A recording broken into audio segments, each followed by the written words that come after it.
اہمیت نماز کے بارے میں رسول اللہ صلی اللہ علیہ وسلم نے ارشاد فرمایا، ان اول ما يحاسب الناس يوم القیامت من اعمالهم الصلاۃ، بے شک قیامت کے دن لوگوں کے اعمال میں سے سب سے پہلے نماز ہی کا حساب ہوگا. یعنی قیامت کے دن جو امتحان کا دن ہے، اس دن کا پہلا پرچہ آپ کو ڈیٹ شیٹ دی جا رہی یوم القیامہ کی کہ پہلا پیپر نماز کا ہے. حل تو آپ نے یہاں کرنا ہے، لیکن سب سے پہلے اس کا رزلٹ آپ کے سامنے رکھا جائے گا. وہ صحیفہ کھول کے بتا دیا جائے گا کہ یہ آپ دیکھیے کیا کر کے آئے ہیں.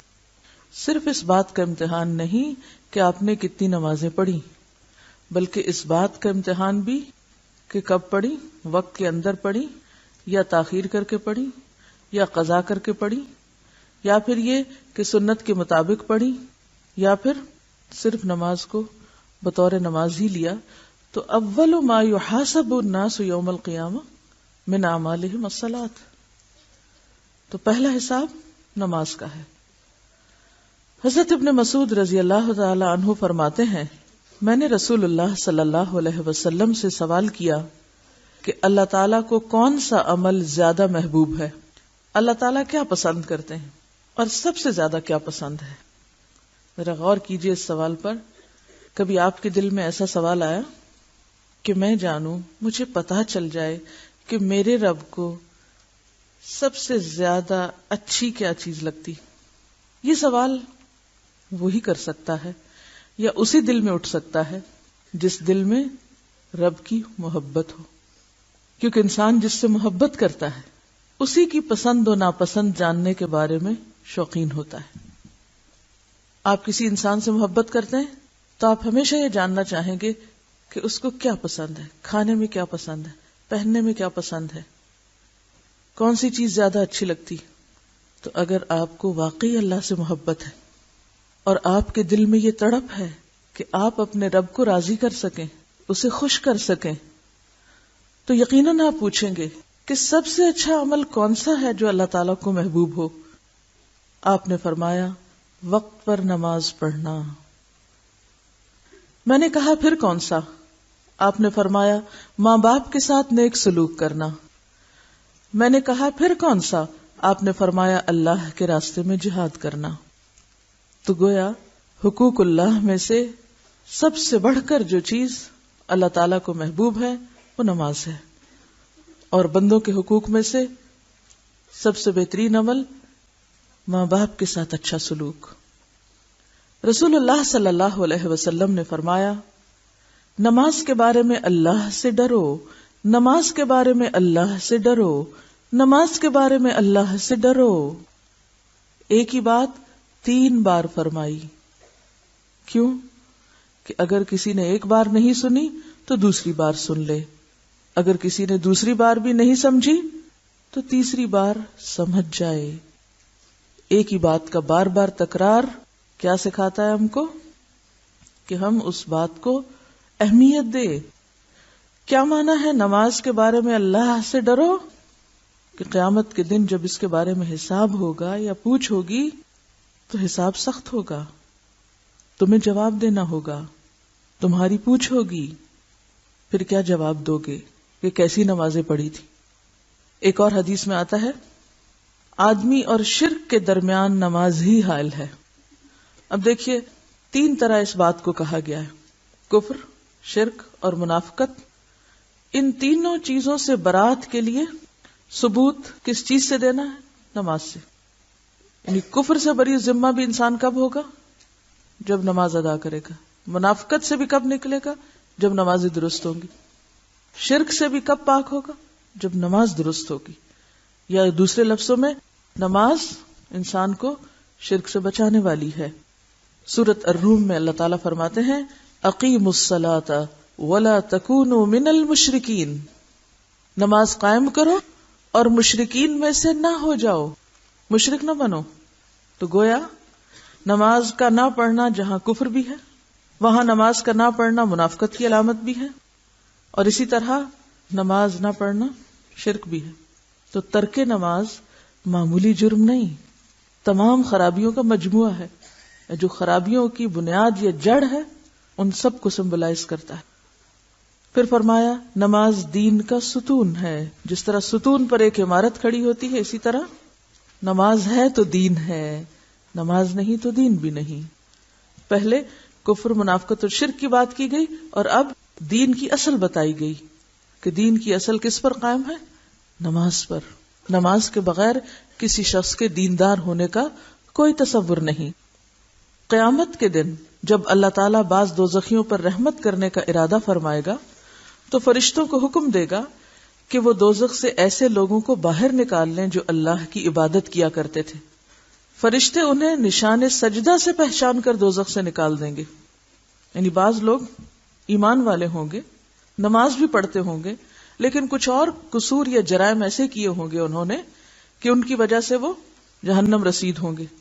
پھر جب وہ اپنے قصوروں یا گناہوں کی سزا بھگت چکیں گے اور اللہ تعالیٰ ارادہ فرمائیں گے کہ اب ان کو واپس نکال لیا جائے، تو فرشتوں کو حکم دیا جائے گا کہ جائیں ان کو جہنم سے ڈھونڈ کے نکال لائیں۔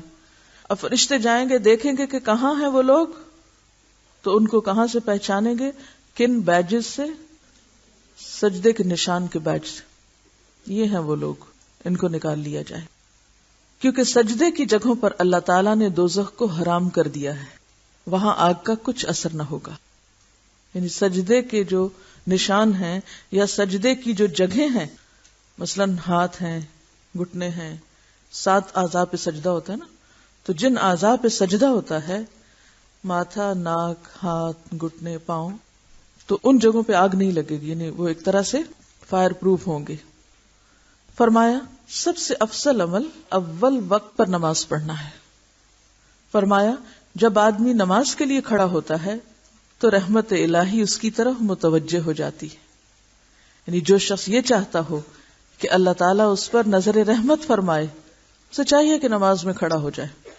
جب بھی غم، دکھ، تکلیف اور پریشانی کی کثرت ہو تو نماز کے لیے کھڑے ہو جائیں، کیونکہ نبی صلی اللہ علیہ وسلم کا طریقہ یہی تھا۔ فرمایا میرے پاس جبریل آئے اور کہنے لگے، اے محمد صلی اللہ علیہ وسلم، خواہ کتنا ہی آپ زندہ رہیں، آخر ایک دن مرنا ہے، اور جس سے چاہیں کتنی ہی محبت کریں، آخر ایک دن جدا ہونا ہے، اور آپ جیسا بھی عمل کریں اس کا بدلہ ضرور ملنا ہے، اور اس میں کوئی تردد نہیں کہ مومن کی شرافت تہجد کی نماز میں ہے، اور مومن کی عزت لوگوں کے مال سے استغنا برتنے میں ہے۔ پہلے تو زندگی کے کچھ حقائق بتائے کہ یہ تو ہونا ہی ہے، موت بھی ضرور آنی ہے، عزیز ترین لوگوں سے بھی لازماً جدا ہونا ہے، دس از فیکٹ آف لائف، اور اعمال کا بدلہ بھی ضرور ملنا ہے۔ اسی کے لیے تو اللہ نے یوم الدین رکھا۔ تو پھر انسان کرے کیا کہ اپنے رب سے تعلق درست کرے، اور دوسری طرف لوگوں کے مال سے بے نیاز ہو جائے، لوگوں کو ملنے والی دنیا پر غمگین نہ ہو، نہ اس کی ہرس رکھے، نہ اس کی طرف نظر اٹھائے، اور نہ ہی کوئی دل میں لالچ ہو۔ رسول اللہ صلی اللہ علیہ وسلم فرماتے ہیں، میں نے خواب میں اپنے بابرکت اور بلند قدر پروردگار کو بہترین صورت میں دیکھا، بس اس نے کہا، اے محمد۔ میں نے کہا، اے میرے رب، میں حاضر ہوں۔ اللہ نے فرمایا، مقرب فرشتے کس بات میں بحث کر رہے ہیں، یعنی کس موضوع پر ڈسکشن جاری ہے؟ میں نے کہا، میں نہیں جانتا۔ اللہ تعالیٰ نے 3 بار پوچھا، میں نے ہر بار یہی جواب دیا۔ پھر میں نے اللہ تعالیٰ کو دیکھا کہ اس نے اپنا ہاتھ میرے کندھوں کے درمیان رکھا، یہاں تک کہ میں نے اللہ تعالیٰ کی انگلیوں کی ٹھنڈک اپنی چھاتی کے درمیان محسوس کی۔ پھر میرے لیے ہر چیز ظاہر ہو گئی اور میں نے سب کو پہچان لیا۔ پھر فرمایا، اے محمد۔ میں نے کہا، میرے رب، میں حاضر ہوں۔ اللہ نے فرمایا، مقرب فرشتے کس بات میں بحث کر رہے ہیں؟ میں نے کہا، کفارات یعنی گناہوں کا کفارہ بننے والی نیکیوں کے بارے میں۔ اللہ نے فرمایا، وہ کیا ہے؟ میں نے کہا، نماز با جماعت کے لیے پیدل چل کر جانا، اور نماز کے بعد مسجدوں میں بیٹھنا، یعنی صرف نماز پڑھ کے نکل نہیں جانا، بلکہ کچھ دیر بیٹھ کر اللہ کا ذکر کرنا یا اس روحانیت کو محسوس کرنا اور اپنے اندر جذب کرنا، اور مشقت یعنی سردی یا بیماری کے وقت پورا وضو کرنا۔ جیسے سردی کے موسم میں آپ صلی اللہ علیہ وسلم کے زمانے میں کوئی گیزر نہیں تھے، کوئی سوئی گیس نہیں تھی، کوئی الیکٹرک ہیٹرز، الیکٹرک کیٹلز کچھ بھی نہیں ہوتی تھی، تو لوگ ٹف لائف کے عادی تھے یا ایک مجاہدانہ زندگی بسر کرتے تھے اور ٹھنڈے پانی سے بھی بخوشی وضو کر لیتے تھے. تو گناہوں کا کفارہ کن چیزوں سے ہوتا ہے؟ بیماری یا سردی کے وقت پورا وضو کرنا، خوش دلی سے کرنا. جب آپ ایسا وضو کر رہے ہوں تو اس وقت سیلف پٹی سے نکلیں، خود کو مظلوم نہ سمجھیں، آنکھوں میں آنسو نہ ہو، بلکہ کیا سوچ کے کریں کہ اس سے میرے گناہ جھڑ رہے ہیں. اللہ تعالیٰ نے فرمایا اور کس چیز میں بحث کر رہے ہیں؟ میں نے کہا درجات کی بلندی کے بارے میں کہ درجے کس سے بلند ہوتے ہیں. اللہ نے پوچھا وہ کن چیزوں میں ہے؟ میں نے کہا لوگوں کو کھانا کھلانے، نرم بات کرنے اور رات کو نماز پڑھنے میں. یعنی انسان اوپر کے درجوں پہ کیسے جاتا ہے؟ لوگوں کو کھانا کھلانے سے، نرمی سے بات کرنے سے. اور رات کی نماز سے مراد تہجد کی نماز ہے. اور رات کو نماز پڑھنے میں جب لوگ سو رہے ہوں. اب اگر آپ یہ 3 کام کر لیں تو 3 درجے اوپر چلے جائیں گے. اگر 3 نہیں کر سکتے تو 2 کر لیں، 2 نہیں کر سکتے تو کم از کم 1 تو کریں. مثلاً آپ کے پاس مال نہیں، آپ خود بھی کھانے کے لیے دوسروں کے محتاج ہیں، آپ کہاں سے کھلائیں دوسرے کو؟ اگرچہ انسان اس میں سے بھی لقمہ 2 لقمے دوسرے کو دے سکتا ہے، لیکن اگر نہیں تو دوسری چیز پر تو کچھ خرچ نہیں آتا. اور وہ کیا ہے؟ نرم بات کرنا. ایک ہی بات انسان 2 طریقوں سے کر سکتا ہے، سختی سے روب جھاڑ کر، چیخ چلا کے، اور نرمی سے. فرق صرف آپ کے اپنے مزاج کا ہے، آپ کی سوچ کا ہے، آپ کے اندر کی تبدیلی کا ہے. آپ کا ڈیسیژن ہے کہ آپ ایک ہی بات کو کیسے کہنا چاہتے ہیں. ہاں، اگر آپ نرم بات کریں گے، آرام سے بات کریں گے تو آپ کے درجات بلند ہوتے چلے جائیں گے، لوگوں کے دلوں میں بھی بلند ہوں گے. ایسا نہیں کہ صرف آخرت میں، دنیا میں بھی انسان کا مرتبہ بڑھنے لگتا ہے، وہ معزز ہو جاتا ہے. اور اگر آپ مجبور ہیں اپنی عادت سے کہ 20-30 سال میں اب اتنی پکی ہو چکی ہے کہ بازی نہیں آ رہے کوشش کے باوجود، تو پھر راتوں کی نماز شروع کریں. کہیں تو آگے بڑھنے کی کوئی عملی کوشش ہونی ہی چاہیے. صرف آرزوؤں اور تمناؤں سے بات نہیں بنے گی کہ صرف ہم سوچتے ہی رہ جائیں اور کریں کچھ نہ. پھر اللہ تعالیٰ نے فرمایا اپنے لیے جو چاہو دعا کرو. رسول اللہ صلی اللہ علیہ وسلم نے فرمایا کہ پھر میں نے یہ دعا کی، اللہم انی اسألک فعل الخیرات وترک المنکرات وحب المساکین وان تغفر لی وترحمنی واذا اردت فتنة فی قوم فتوفنی غیر مفتون واسألک حبک وحب من یحبک وحب عمل یقرب الی حبک. اے اللہ، میں تجھ سے سوال کرتا ہوں نیکیوں کے کرنے کا اور برائیوں کے چھوڑنے کا اور مسکینوں کے ساتھ محبت کرنے کا، اور یہ کہ تو مجھے بخش دے اور مجھ پر رحم کر، اور اگر تیرا کسی قوم کو آزمائش میں ڈالنے کا ارادہ ہو تو مجھے آزمائش سے بچا کر موت دے دینا. اور میں تجھ سے تیری اور ہر اس شخص کی محبت مانگتا ہوں جو تجھ سے محبت کرتا ہے، اور میں تجھ سے وہ عمل کرنے کی توفیق مانگتا ہوں جو مجھے تیری محبت کے قریب کر دے. نبی اکرم صلی اللہ علیہ وسلم نے فرمایا میرا یہ خواب حق ہے، بس اس کو یاد رکھو اور دوسرے لوگوں کو بھی یہ خواب سناؤ. میں نہیں کہہ رہی آپ کو، یہ آپ کے رسول آپ کو کہہ رہے ہیں کہ میرا یہ خواب سچ ہے، کیونکہ انبیاء کے خواب سچ ہوتے ہیں، وہ بھی وحی کی ایک قسم ہوتی ہے. خود بھی یاد رکھو اور دوسروں کو بھی سناؤ. آج اتفاق کی بات ہے کہ صبح میں یہی دعا مانگ کر آ رہی ہوں. میں روزانہ اس طرح دعائیں مانگتی ہوں کہ جیسے مسنون دعاؤں کی کتاب ہے تو وہ شروع سے شروع کر لیتی ہوں، اور قرآن پاک کی تلاوت کے بعد چونکہ دعا قبول ہوتی ہے تو میں پھر کچھ دعائیں جتنی میں خشوع سے یا شوق سے مانگ سکوں اتنی اس کتاب میں سے پڑھ لیتی ہوں، کیونکہ سب کچھ حافظے میں نہیں رہتا. اور پھر اگر ترتیب سے نہ مانگو تو ہم بعض اوقات صرف آدھی ایک ہی بات زبان سے ہلا کے اٹھ جاتے ہیں. وہ کیا ہوتا ہے کہ ہمیں عادت ہے ربی اعنی علی ذکرک و شکرک حسن عبادتک، وہ پتہ ہی نہیں منہ سے کیا نکال گئے، ختم ہو گئی، رٹا ہوا ہے جملہ دہرا دیا. تو اس طرح کیا ہوتا ہے، ہر روز نئی دعائیں سامنے آ جاتی ہیں اور آپ کا شوق بھی برقرار رہتا ہے. اچھا، آپ صلی اللہ علیہ وسلم نے مساکین کی محبت کیوں مانگی؟ مساکین کی محبت مانگی ہے آپ نے کہ یا اللہ میں تجھ سے سوال کرتا ہوں حب المساکین. کیوں؟ تکبر ختم ہوتا ہے. اور مسکین کا لفظ سین کاف نون سے ہے، سکنا، ٹھہرا ہوا، یعنی مالی کمی کی وجہ سے یا پھر اس کے ساتھ مزید تعلیم کی کمی کی وجہ سے، محبت کی کمی کی وجہ سے، معاشرے کی لاپرواہی کی وجہ سے کسی کام کے قابل نہیں ہے، ٹھہرا ہوا ہے، اس کے اندر کوئی کانفیڈنس نہیں، وہ آگے نہیں بڑھ سکتا، زندگی کی دوڑ دھوپ میں حصہ نہیں لے سکتا.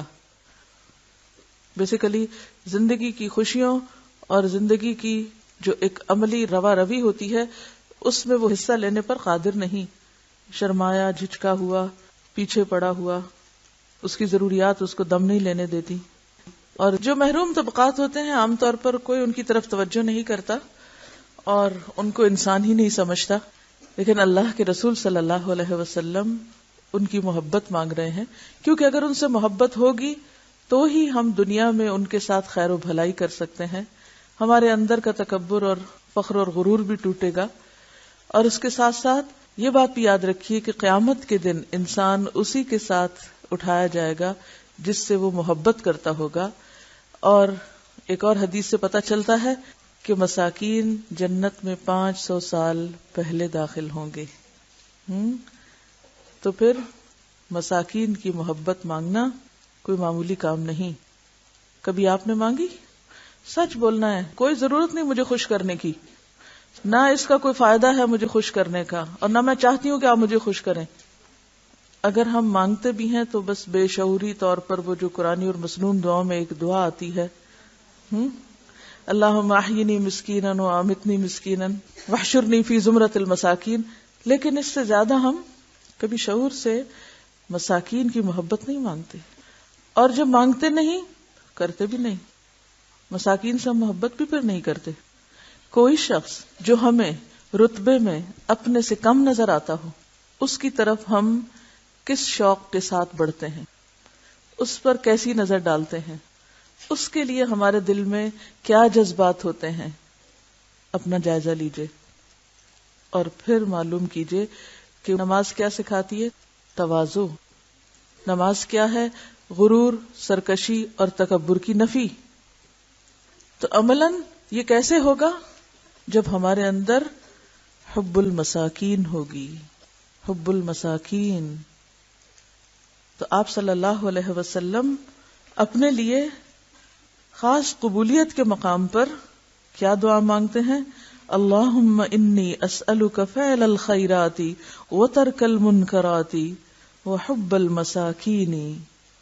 تو آئندہ اس دعا کو شعور کے ساتھ پڑھنا ہے کہ اللہ کمزور، مظلوم، بے کس، بے سہارا لوگوں کی ہمارے دل میں محبت ڈال دے تاکہ ہم ان کی خیر خواہی اور بھلائی کا کچھ کام کر سکیں، اور پھر ان کی وجہ سے ہم پر بھی کچھ رحمت ہو جائے.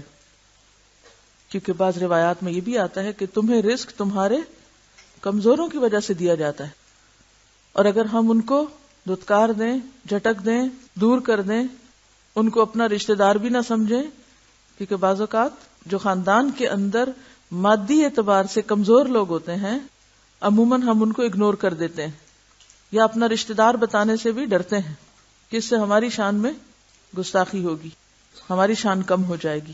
اس کے برعکس ان رشتہ داروں کو جو دنیاوی مرتبے اور مقام کے اعتبار سے بڑے ہیں، وہ خواہ دور کے ہوں خواہ رشتہ دار نہ بھی بنتے ہو، کھینچ تان کے رشتہ دار بناتے ہیں کہ ان کے ذریعے تھوڑی سی ہماری شان بھی بڑھ جائے. خود تو کچھ کیا نہیں، چلے انہی کے تو فیل ہم بھی تھوڑے اونچے ہو جائیں. تو حقیقی معنوں میں تواضع کیسے پتہ چلتی ہے؟ عمل سے. اور نماز سے جو تواضع حاصل ہوتی ہے وہ سب سے پہلے تو دل میں آتی ہے، اور جو چیز دل میں آ جائے وہ عمل سے ظاہر ہونے لگتی ہے. جو چیز دل میں آ جائے وہ کس سے ظاہر ہوتی ہے؟ عمل سے. مثلا آپ کے دل میں آپ کے بچے کی محبت ہے، آپ کا عمل کیسے ہوتا ہے؟ وہ روئے تو آپ بیٹھے رہتے ہیں. وہ کوئی معصوم حرکت کرے تو آپ توجہ نہیں کرتے. ایسا ہوتا ہے؟ نہیں. ایک ماں کو بچے سے جو محبت ہوتی ہے تو اس محبت پر وہ کیا کرتی؟ کبھی خوش ہوتی ہے، کبھی غمگین ہوتی ہے، کبھی روتی ہے، کبھی ہنستی ہے، کبھی اسے اپنے ساتھ چپکاتی ہے، کبھی کسی طرح، کبھی اس کا کچھ نام رکھتی ہے، کبھی اس کے ساتھ کھیلتی ہے، کبھی وہ فوراً عمل سے ظاہر ہونے لگتی ہے. انسان اپنے آپ کو روک نہیں سکتا. تو یہ ہو نہیں سکتا کہ آپ کو مساکین سے محبت ہو اور پھر آپ کی ان کی طرف کوئی توجہ ہی نہ ہو اور آپ ان کو پوچھیں بھی نہ، آپ ان کو گلے سے لگائیں ہی نہ. نہیں، ہمارے کپڑے گندے ہو جائیں گے، ہم کیسے گلے سے لگائیں؟ یتیمن ذا مقربۃ و مسکینن ذا متربہ. تو مسکینن ذا متربہ، ایسا مسکین جو خاک آلود ہے، اس سے ہاتھ ملا لینا، اس کو قریب کر لینا، اس کے پاس بیٹھ جانا، یہ دل کی سختی کو بھی دور کرتا ہے. جب ہم اپنی پیشانی خاک آلود کر سکتے ہیں زمین پہ رکھ کے، ویسے وہ بھی اب تو مشکل ہو گیا کیونکہ ایسی ایسی خوبصورت جائے نمازیں ہیں، ایسی ایسی آرام دہ کہ وہ تصور ہی ختم ہو گیا ہے. یہ خیال ہی کم آتا ہے کہ ہم زمین پہ سر رکھے ہوئے ہیں. تو یہ جو نماز نبوی آپ پڑھ رہے ہیں، یہ محض طریقہ سیکھنے کی بات نہیں جب تک روح نہ ہو. ہاں، جو کل میں نے آپ سے کہا تھا کہ حدیث شیئر کرنی ہے، کیا آپ نے کی؟ جی آپ فرمائیے، آپ نے کیا کیا؟ گھر خط لکھا انہوں نے اور انہوں نے اپنا کام کر لیا. جی یہ کہتی ہے کہ گھر والوں نے ان سے کہا کہ اپنی کتابیں دکھاؤ. کتاب دیکھی تو جب وہ دیکھ کے واپس کرنے لگے تو میں نے اس وقت ان کو کہا کہ حدیث بھی پڑھ لیں. گڈ. اور کیا ہوا؟ یہ کہتی ہے کہ دوپہر کے کھانے پہ جب سب گھر والے بیٹھے تو پوچھا کہ کیسی کلاس ہوئی، تو اس وقت میں نے ان سے کہا کہ میں نے آج ایک اچھی بات سنی ہے اور ساتھ ہی سنا دی. یہی طریقہ ہوتا ہے. جی ان کے پاس ٹیوشن پڑھنے چھوٹے بچے آتے ہیں تو انہوں نے ان کو یہ حدیث سنائی. دیکھیے اگر کچھ لوگ اس نیکی میں آگے بڑھ گئے ہیں تو پیچھے کوئی نہ رہے. کچھ مشکل نہیں، 10 منٹ لگیں گے خط لکھنے میں.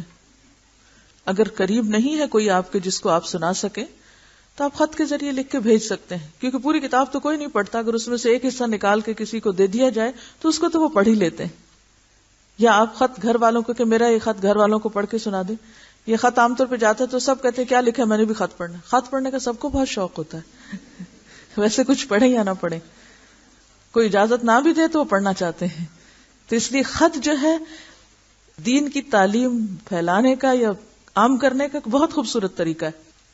اب میں چاہتی یہ ہوں کہ اس حدیث پر عمل کیا جائے. اس دعا کو ٹائپ کرا لیتے ہیں اور اس کا پرنٹ آپ کو دے دیتے ہیں. آپ کسی ایسی جگہ پر لگا دیں جہاں آپ پڑھتے رہیں دن میں ایک دفعہ کم از کم. جو ہاسٹل کے لوگ ہیں، جتنے بھی روم انچارجز ہیں، ان کی ذمہ داری ہے کہ ایک کاغذ لے کر اس پر یہ دعا لگا کر کمرے میں لگا دیں تاکہ ہم فوراً ہی عمل کر سکیں. اگر ہم عمل نہیں کریں گے تو یہ علم پڑھنے کا فائدہ کچھ نہیں. اور اتنی خوبصورت دعا آپ دیکھیے کہ یہ دعا کس موقع پر آپ صلی اللہ علیہ وسلم نے پڑھی، کب مانگی اور کیا مانگا. کس قدر خوبصورت دعا ہے کہ اللہم انی اسألک فعل الخیرات و ترک المنکرات. اور اگر یہ دعا قبول ہو جائے تو پھر خوش قسمتی کا کیا ٹھکانہ کہ جس کو نیکیوں کی توفیق ہو جائے، نیکیوں کا شوق ہو جائے اور اس کی برائیاں چھٹ جائیں تو پھر اس سے بڑی کامیابی کیا. رسول اللہ صلی اللہ علیہ وسلم نے فرمایا جس نے صبح کی نماز پڑھی وہ اللہ کی حفاظت میں ہے، بس اللہ تعالیٰ تم سے اپنی حفاظت کے بارے میں کسی چیز کا مطالبہ نہ کرے، اس لیے کہ جس سے وہ یہ مطالبہ کرے گا یقیناً اس کو اپنی گرفت میں لے کر منہ کے بل جہنم میں پھینک دے گا. یعنی نماز میں کوتاہی نہ کرو کیونکہ یہ اللہ کی حفاظت نہ چاہنے کے مترادف ہے. نماز میں کوتاہی کا مطلب کیا ہے کہ مجھے نہیں چاہیے اللہ کی حفاظت. اور جو شخص نماز با جماعت میں کوتاہی نہیں کرتا اسے ناحق تنگ نہ کرو کہ یہ اللہ کی حفاظت کو توڑنے کے مترادف ہے. اللہ کی پکڑ سے ڈرو ورنہ جہنم کا ایندھن بن جاؤ گے. حضرت ابن عباس سے روایت ہے کہ رسول اللہ صلی اللہ علیہ وسلم نے فرمایا امنی جبریل علیہ السلام عند البیت مرتین فصلى بی الظہر حین زالت الشمس وكان قدر الشراک وصلى بی العصر حین كان ظلہ مثلہ وصلى بی عن المغرب حین افطر الصائم وصلى بی العشاء حین غاب الشفق وصلى بي الفجر حين حرم الطعام والشراب على الصائم فلما كان الغد صلى بي الظهر حين كان ظله مثله وصلى بي العصر حين كان ظله مثليه وصلى بي المغرب حين أفطر الصائم وصلى بي العشاء إلى ثلث الليل وصلى بي الفجر فأسفر.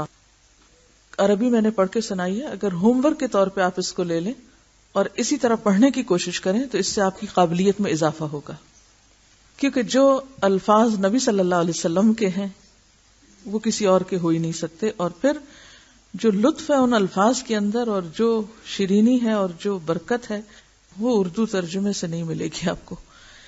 خانہ کعبہ کے پاس جبریل علیہ السلام نے میری امامت کی، یعنی آپ صلی اللہ علیہ وسلم کو نماز پڑھائی. پس مجھے ظہر کی نماز پڑھائی اور مجھے عصر کی نماز پڑھائی اور مجھے مغرب کی نماز پڑھائی اور مجھے عشاء کی نماز پڑھائی اور مجھے فجر کی نماز پڑھائی. یہ اس حدیث کا مختصر مفہوم انہوں نے بیان کیا ہے.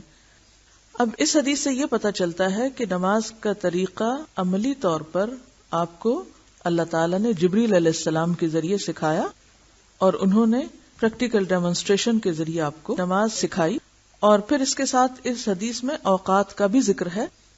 اس زمانے میں چونکہ اوقات معلوم کرنے کے لیے مختلف طریقے نکل آئے ہیں تو ان سے فائدہ اٹھا کر ہم اپنی نمازوں کے اوقات معلوم کر سکتے ہیں. چونکہ لائف سٹائل بدل گیا نا، طریقہ زندگی بدل گیا، ہم سورج کو اس طرح سامنے دیکھتے نہیں، لہٰذا ہمیں سورج کا ڈھلنا، اس کا 1 مثل 2 مثل کا پتہ ہی نہیں چلتا. تو بہتر ہے کہ گھڑیوں اور کیلنڈر کی مدد سے یا چارٹ کی مدد سے اپنے اوقات کا تعین کر لیا جائے، اور اگر آزان ہو تو بہت ہی اچھا ہے کہ انسان کو یاد دہانی ہو جاتی. امامت جبریل کی اس حدیث سے معلوم ہوا کہ نماز کا درجہ اتنا بلند، اس کی اہمیت اللہ کے نزدیک اتنی اعلیٰ و عرفہ، اور اسے مخصوص ہیئت، مقررہ قاعدوں، متعینہ ضابطوں اور نہایت خشوع و خضوع سے ادا کرنا اس قدر ضروری ہے کہ اللہ تعالیٰ نے تعلیم امت کے لیے جبریل کو ہادی عالم کے پاس بھیجا. جبریل نے اللہ کے حکم کے مطابق رسول اللہ صلی اللہ علیہ وسلم کو نماز کی کیفیت، ہیئت، اس کے اوقات اور اس کے قاعدے سکھائے، اور پھر آپ جبریل علیہ السلام کے بتائے اور سکھائے ہوئے وقتوں، طریقوں، قاعدوں اور ضابطوں کے مطابق نماز پڑھتے رہے اور امت کو بھی حکم دیا، تم اس طرح نماز پڑھو جس طرح تم مجھے نماز پڑھتے دیکھتے ہو. ان کا سوال بہت اچھا ہے کہ نماز کو چھوڑنا شرک کیسے ہو گیا؟ فرمائے گا نا کہ نماز قائم کرو اور مشرکین میں سے نہ ہو جاؤ. دیکھیے کہ جب آذان ہو جاتی ہے نا تو اس وقت ہمارے اوپر یہ فرض عائد ہو جاتا ہے کہ ہم اب اللہ کا حق دینے کے لیے تیار ہو جائیں، عبادت کے لیے نکل آئیں، دنیا کے کام چھوڑ دیں. لیکن اگر ہم نہیں نکلتے اس وقت نماز کے لیے اور وہ کام نہیں چھوڑتے تو گویا ہم نے کیا کیا؟ اللہ کے ساتھ اس کام کو شریک کر لیا. اسی لیے کہا گیا کہ جو شخص نماز کا چھوڑنے والا ہوگا قیامت کے دن وہ فرعون، حامان اور قارون کے ساتھ اٹھایا جائے گا. فرعون متکبر تھا. اگر کوئی شخص تکبر کی وجہ سے نماز چھوڑتا ہے، اپنے آپ کو بڑی چیز سمجھتا ہے، یعنی کفر کا ارتکاب کرتا ہے، تو فرعون کا ساتھی ہوا.